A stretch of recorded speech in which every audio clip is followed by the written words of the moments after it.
Hi everybody and welcome to another Kalicube Tuesdays. Today I'm here with Allison Riggs. Welcome, Allison. Good morning, afternoon, or wherever you are. Hello. Thank you very much. Quick hello and we're good to go. Welcome to the show, Allison Riggs. Welcome. We're going to be talking about building a self-sufficient team with They Ask You Answer. I'm terribly intrigued by that, and I think it will help us at Kalicube to better build our team. No idea what you mean by They Ask You Answer, but that's what we're going to find out today. As always, before getting going with that, we're going to start with your brand SERP, my favorite topic in the whole wide world. Allison Riggs, unfortunately, there's a famous judge with the same name as you who has the knowledge panel and takes over the entire brand SERP. Have you ever thought about getting your place on this personal brand SERP? I have, and it's really interesting being in marketing for almost 20 years now, which seems wild to say.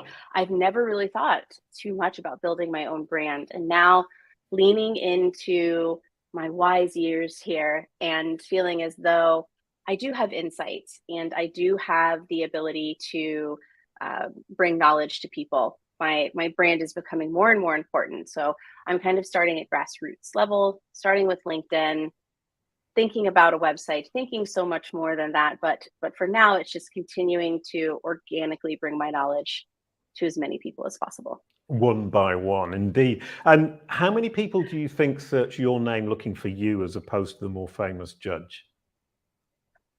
Ooh, I would probably say a few hundred, Oh, right. actually, which is I think for me that's interesting. I don't know if the average American or Yeah. person can say that a couple hundred search for them on a monthly basis. Well, I mean, as soon as you start reaching out organically, you're naturally pulling people towards the idea of searching your name to find out more about you. And right now, you're in a situation where a lot of that is going to go to waste in the sense that people won't Mhm. find you, or they'll have to refine their search to find you. Do you think there's a financial loss for you there? Probably there could be. Um, but you know what? I'm not overly worried about it because I Right. feel as though the people that take, at least right now, they take the time to find me and they know who I am as a coach and as a marketer. I'd hope that they would go a little bit of the extra mile to find me. And then those that do, I know that they are really highly interested in who I am and what I have to offer. Oh, that's a brilliant point, in fact, because in that case, there's an argument for not optimizing your brand SERP, because then you force people to make the extra effort and you filter out the people who are not actually going to be interesting for you. That's a lovely take on the brand SERP that I never would have thought of. And now I'm feeling rather upset because I can't tell you, you need to get your brand SERP right. For your company, that might be different because you're competing with this wrestling TV channel. Is that a problem for your company because Impact Wrestling outranks you? It's interesting. It's somewhat of the same thing though. And this is a philosophy that we really have embraced, knowing that we've got some competition. You know, when we started with Impact, golly, same thing about 20 years ago, we didn't have this competition. And it felt right and our brand name felt right. We're here to make an impact. And now over the years we've realized, all right, we've got some competition. What do we need to do to fix it? And we have an amazing team that is constantly optimizing our website, writing more content, and we see it as the same thing. We're still only, Jason, give us some credit, right? We're maybe the third or fourth position on the page there Yeah. still. So we know that the right people who are looking for us as coaches and for training purposes, they'll at least go down a little bit. But you know what? If they're looking for wrestling training, then I hope Impact Plus is a great place for them as well. Brilliant. Yeah. And Google actually suggests, because I've been searching around your name and your company, the search Impact Plus marketing. So it's understood that I was Mm-hmm. actually looking at you or around you and offered me this as an alternative. And once again, if somebody doesn't find you the first time, they will then refine their search by adding a qualifier word, is what we call them, such as marketing, to define exactly their intent, that they're not looking for the wrestling TV channel, they're looking for you guys. Perhaps also a good tactic to push people to engage more, to make more effort to find you. Very much so. Yeah, I love the algorithm for that. But also the same thing, right? Is informing people what to search for. And we know that they'll take the right time to find us as a marketing and coaching and training organization. And then we know that they're the right fit. If they give up on the first try, then you know what? Coaching probably isn't for you. Wonderful, great. So we've looked at the brand SERP, we've introduced you, and now we're going to move on to building a self-sufficient team with They Ask You Answer. Now, you suggested to me that the best question to start with is, with AI and tech advancing so rapidly, why is it a good idea to bring marketing in-house? I don't see the connection, but I'm sure there is one, and you're going to bring it to me. Definitely. Well, you know, realistically, whether it's new technologies that are coming through, like a chat GPT or different types of open AI, no matter what it is, the idea of bringing your marketing in-house is a piece that organizations have sometimes just left to the wind. They can find an agency, they can have somebody else do their marketing. But ultimately what happens is that truly representing your brand in the best way possible? And is it helping to build trust with your potential consumers, knowing that? Because Jason, have you ever read an article or a blog and you could just tell that maybe there's not a subject matter expert behind this article? Yes. And you read it and you think, this isn't helping me. It isn't bringing extra information that I didn't have. This person doesn't know more than I do. Yeah. And how does that reflect the actual brand that you're reading that on? Yeah, you feel negatively or less positively about them. I mean, Google talk about EEAT, expertise, experience, or authority and trustworthiness at publisher and author level. And the publisher has a reputation by publishing the author's work. So the author's work needs to represent the publisher in a positive light. So yes, 100%. Keep going. Definitely. So think about this. If agencies and other marketing organizations that are representing brands, if they start to leverage tools like AI and they don't incorporate more of that true brand voice, how far do you think that trust is going to start to steer with our potential buyers? If now not only different people are writing for us, but now we've got AI writing for us, and we're starting to draw farther and farther away from the brand voice. 100%. And chat GPT and using AI to write, I mean, we've been experimenting with it like everybody else. And what strikes me is, however hard I try, it's always stale and boring and flat. Yes. And it lacks my personality or the personality of the Kalicube team. And that's a huge problem. And it's it can be, Jason, it can be a fantastic asset. It can help generate topic ideas. It can help get writers started on different types of articles or website copy. But you are always going to need that person, that human coming in with the human element, that human voice to bring in personality, brand trust, and to really bring people in to see, okay, the knowledge is there, the expertise, but where's the connection, that bond that you need to build with the brand before you make a buying decision?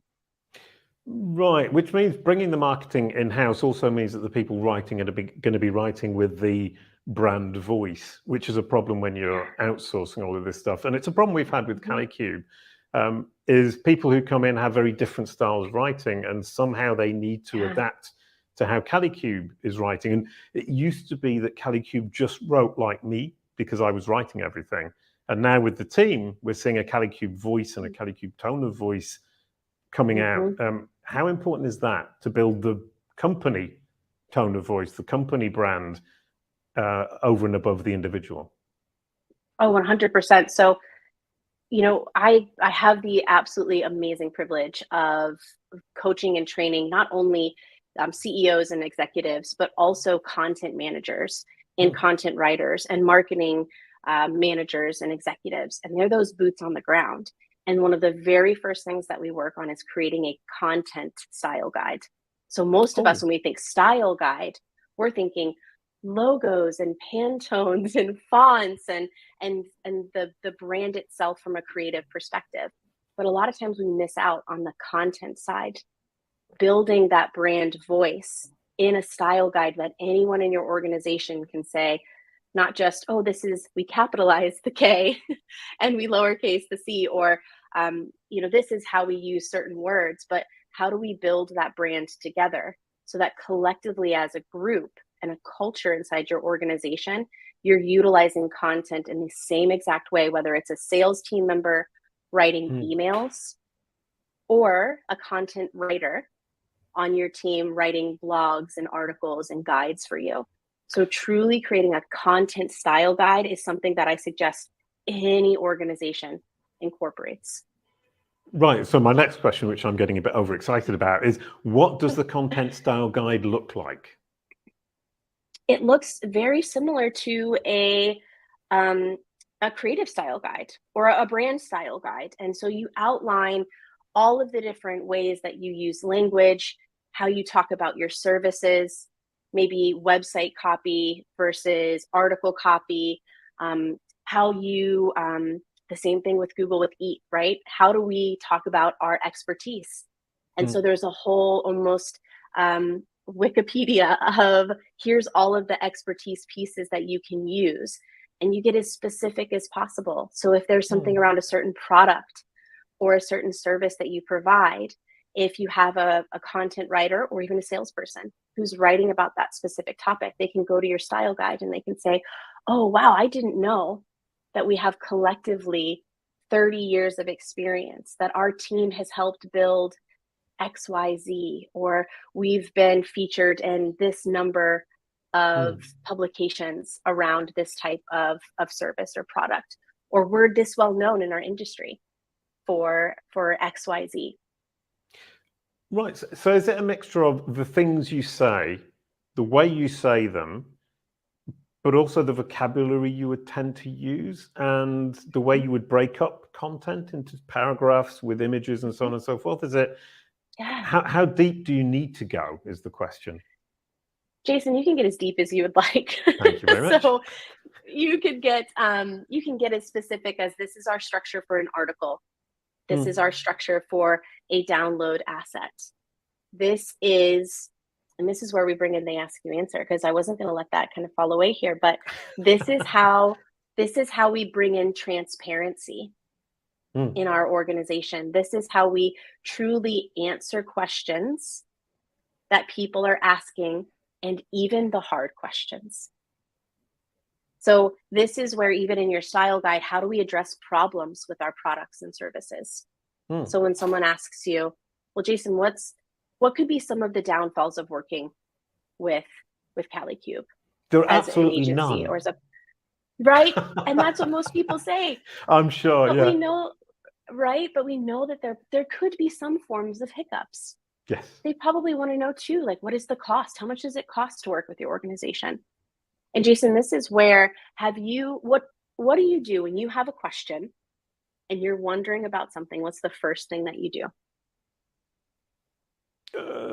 I ask the person in front of me, or I Google them. Or yes, so if you've got someone in front of you, you ask them, or you go and Google it. And what happens? Like, what emotion do you start to feel, Jason, when you Google something and you can't find it? Frustration. Frustration, yes, the F word that we all like to joke around about over here, right. Frustration. And what if, instead of leaving your audiences frustrated because they can't find the answers, whether it's about your industry or your brand specifically, we just come out with non-biased, transparent content on our website that answers all of those questions? Because here's the other kicker too, Jason. What would you do if one of your competitors started to write all about you and the potential benefits or problems? Where is your consumer now learning about you and your brand? Sure, no, 100%. And this is something I teach in the brand SERP courses that we have at Kalicube, is if you don't answer it, somebody else will, and that might be your competitor. Your audience are almost certainly searching for answers about your products and services in your company on Google, and not necessarily on your site. And if you don't provide the answer, somebody else will, and it might even be Google with its machine learning, at which point you're struggling with the truth. Oh, exactly, 100%. And so why not take that step out of somewhat traditional marketing of only writing about ourselves and our product, but really diving into, well, what are the real questions that people are asking? And a lot of times it's about, well, how much does it cost to work and use your product? How does your product or service or brand compare to other brands? Yeah. So you'll see, even with us, we actually write articles that compare us to other agencies. So that if somebody were to really ask us, well, what's the difference between you and working directly with HubSpot? Well, Jason, let me send you an article. I'm going to give you a quick brief, but let me send you an article that talks all about that. Right. I realize now we've actually started doing that without really thinking about it. We've started writing articles in order to be able to just point people when they ask us questions. So we've started doing that, but we're not prioritizing it very well. We're just writing them as they come up. Is that a bad idea, or is there a way we can prioritize it better than just when somebody asks, we write the article in case somebody else asks next week? It's a great way to start, is as those questions are coming up, but instead, could you actually come together as a group and a team and brainstorm 20, 30, 40 topics that are really high priority, that not only people are searching for, but that people are asking you in your sales process about your brand or about your industry. And so that way, instead of having the same conversations, I mean, think about the typical salesperson or marketing person, right? They're having the same conversations over and over and over again. Ooh. Yeah, we had a sales meeting early on with Elisa, with a potential client, and I had sent the potential client a link to an explanation of the Kalicube process, which is the way that we approach digital marketing, brand management on Google. And halfway through my pitch, he said, "I know all of this. I read the article." Beautiful. that's say, exactly what. Sorry. Well, no, but Jason, but then what did you get to do then with the rest of the meeting? Oh, talk about other stuff that's even more exciting. So yes, it saved me having to repeat the same thing over and over and again because the person had read this article. And then I could say to him, in fact, now we're looking at the question of what happens with ChatGPT on Bing, what happens with Apple search, what happens as people move towards the privacy-based search engines and Google starts losing market share. What are you going to do then? And the answer to that is you're going to suffer if you haven't prepared. And the Kalicube process prepares you for the event that Google will lose some market share, even if it's only 1 or 2%, and you're going to be ready. So I managed to give him that pitch, and we're looking good for the sale, I think. Beautiful. And so this is where that twofold falls in. Sorry, excuse me. Beautiful, but pure luck. Yeah, pure luck. But imagine though, now that you've learned that though, Jason, what do you want to do moving forward? How do you want to approach your content and what you're creating? Well, now that I've talked to you, I want to go and brainstorm with my team to figure out what these questions are. But I hadn't thought about it. It's complete luck as well that I happened to do that this morning, in fact, 2 hours ago, and now I'm talking to you and the two link together. But what we need is Jean Marie is currently doing the content writing. We need to sit down and figure out what our content style guide is going to be, then brainstorm these questions and start spreading out and making sure that we're answering them so that we can then point everybody to them and avoid answering them multiple times. Genius. Thank you very much, Allison. Yeah, you're welcome. And really what it boils down to, if I could sum it up, is if organizations, businesses, brands, NGOs really took this mindset of being obsessed with the questions, concerns, fears, worries, and concerns that their consumers are having, and they just came in and transparently wrote all of the content around that and geared their website towards that and geared their sales process towards education versus selling, I can guarantee that you'll see a shift in how your team performs, but also how people start to view your organization as not just a product or a solution, but as a trusted guide in their process. No, and that's a lovely comment, because we've had a couple of sales meetings. Somebody came on and said, "I've read all your articles. I know exactly what you do. I know what you offer. I know what I want. The question now is, how much does it cost? That was the quickest sales call we've ever had. So, but what article do you need to write, or what do you need to put on your website, Jason? How much it costs. How much it costs.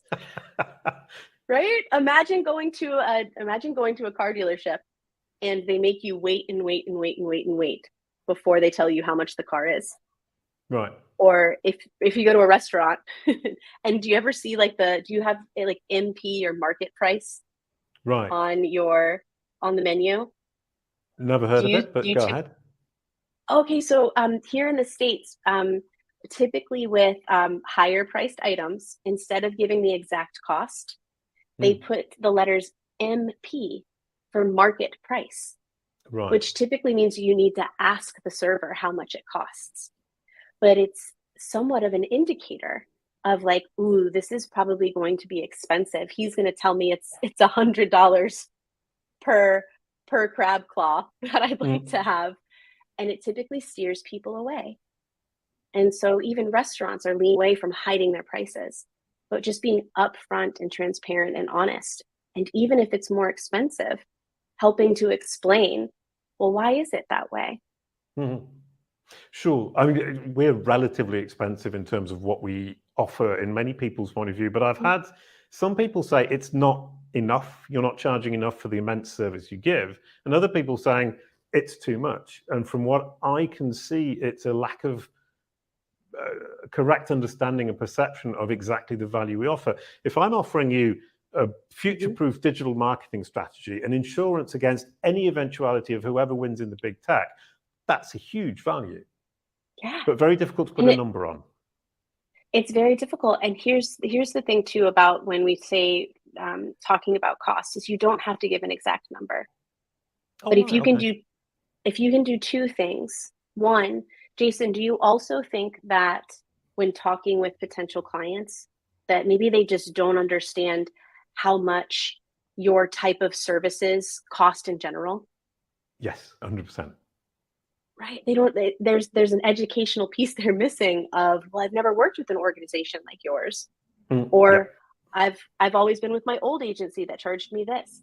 So if we can, one, educate them on the cost of our industry as a whole so that they really do have an understanding of the different ranges that it could cost, the factors that come into changing the cost, we can help educate them. So whether they work with us or not, they're more informed about their buying decision. And then the second piece, if we can explain our cost and we can give that range of, well, if you start off at this level, it will be this much. Here are some of the factors that make that change, right? So if you're software, maybe it's the number of users or the type of projects that you're working on, so that as consumers, we can just truly understand what we're getting ourselves into. That's where we're starting to lean to. And even Google's learning that, right? We want authenticity and transparency and authority in our decision making. Authority is huge, and trust, credibility. I like the word credibility because it encompasses trust, authority, expertise, and experience, in my opinion. And we actually haven't really talked about building a self-sufficient team with they ask, you answer. We got kind of sidetracked on the topic of marketing teams in-house and with questions we should be answering. What do you mean by they ask, you answer in terms of big teams becoming self-sufficient? I would love to move towards a more self-sufficient team. Yeah, it's about bringing it in-house. It's about making the commitment to what we just said, that obsession about answering questions. Instead of leaning towards an outside party helping you with all of your marketing, writing your content for you, you bring in a full marketing team and you bring in a content manager, one person who writes all of your content for you. That's publishing 3 articles per week, maybe even more than that. They're really developing your whole content strategy and that you're not outsourcing that. Then you bring in possibly a videographer in-house, so you're not outsourcing your video. Then what we like to call it is a connection between your sales and marketing team. And we like to call it your revenue team. Because we know it's not just marketing and it's not just sales. It's both of them coming together in-house to create that revenue driving camaraderie where even your sales team is so connected to your marketing team that they're using content, they're giving ideas, they're working together seamlessly. Right, and they're speaking in the same language in terms of they're using the same terminology, they're answering the same questions in the same way, be it front-facing social media, marketing, writing, to the sales team actually making the sale. And we had an interesting experience where a client came on board, yet another client, sounds like we've got hundreds of clients now, who said, I really want to point out that the reason I'm talking to you today is because of the podcast. I've watched your podcast. I think it's great. It's so full of rich information. I just want to sign on a dotted line because I trust you and I believe in you. Beautiful. And that's my word for the morning. That's because the podcast run by Maria plus Joanne and Bernadette, who are communicating with social media, have such a powerful voice that's being pushed out there that they're making it very much that people come to the sales part already convinced of what we're doing. I'm not sure if, once again, it's luck, but it seems that we are matching up what I'm saying in the sales calls to what's being said publicly. And this is where, bringing those teams together. I truly believe you should have a marketing person in every sales meeting, and you should have a salesperson in every marketing meeting. And that these two teams start to communicate on a whole nother level where sales knows exactly what's coming into the funnel. They're helping to be collaborative. They're saying, ooh, these are the best topics we should write about in this. And, when we're like all the marketing speech, right? Top of the funnel, middle of the funnel, bottom of the funnel. The sales team is contributing to that. And we're not siloing each other into, well, I'm just sales. Just send me the leads, marketing. And marketing saying, well, I send all the leads over to sales, but nothing ever happens with them. Or I don't know what's working and what's not working. This is where teams can feel completely disjointed. Our close rates are really low. Even the spirit of the team is somewhat depreciating because there isn't this handoff and seamless flow. And this is where especially if you've got your marketing outsourced, it can feel like it's a completely different island. It can feel like it's off on its own, and that your team internally is not contributing and building something together as a team. That's where the self-sufficiency comes in, is eventually, if you're writing a ton of articles, you're answering all of those questions, you're driving so much organic traffic to your site. And then if your sales team is starting to use that content, then they're starting to educate buyers as they go. And so now what you're building is a team that doesn't need the help of an outside agency. They have now become their own little marketing agency in-house, driving everything for you. Which is exactly, once again, by luck, what we've been building at Kalicube. And I'd misunderstood the concept of self-sufficient. I thought you were talking about each individual being autonomous. But in fact, you're saying as a team, we become self-sufficient by answering the questions that people who are going to buy from us are asking, and doing it consistently throughout the entire funnel. So you've taken 30 minutes to explain that to me, and I've just cottoned on to what you were actually talking about 30 minutes later. But it does make so much sense. And I would like to mention Marianne, who takes some of these episodes and then repurposes them as a presentation to our team to help our team work better together. And this is a great episode for Marianne to do that presentation, because we find what then happens is that we take what you've shared with us, she applies it to how we currently function, and then we can adapt slightly the way we're functioning according to what you've just taught us. Absolutely brilliant, Allison. I thought that was amazing. Before ending, you need to answer the question, how does branded search fit in with a self-sufficient team with They Ask You Answer? Or how does a self-sufficient team with They Ask You Answer help with branded search? Yes. So it really goes back to the answering the questions, Jason, is we want to write about the industry as a whole and educate our potential consumers on the industry. But then we also want to write about our own brand. Exactly what you said, the process. Now, there might be some things we want to keep unindexed, where if it's very internal that you only want potential clients learning about. But why not write about your competition, comparisons, writing all about the brand questions that could come about? I think we may have possibly lost Jason. But really, so I'll just keep going there. So that's where we're talking about branded search is don't shy away from writing the problems that could happen with your brand, the benefits of what it looks like working with your brand, the comparisons between you and other products and services, and the cost of your products, and the best of. So the best pieces here. So Jason, we've got you back. Yeah, I hope you were filling in now. That's never happened to me before. I've got no idea what just happened on my side, and I don't know how that would have recorded. But I think you were on screen on your own, and I'm sure you absolutely rocked it. Thank you so much. I'll only be able to listen to the answer to that question once this is published, which is going to be a first on this show. So before ending, we're going to pass the baton to Ruan Marinho. Combining the metaverse with digital marketing, that looks super interesting. It's going to be super geeky, but also I think super practical, because digital marketing in the metaverse.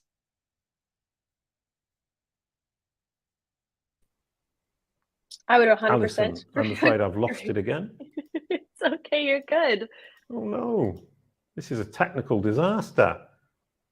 There. It's all right. We can hear and see you, and you were in the middle of passing the baton over to Ruan Marinho, who not just talking about the metaverse and digital marketing, but he also has a fantastic YouTube channel with really great insight into SEO best practices that even the amateur marketer or business owner can apply to help their business grow organically.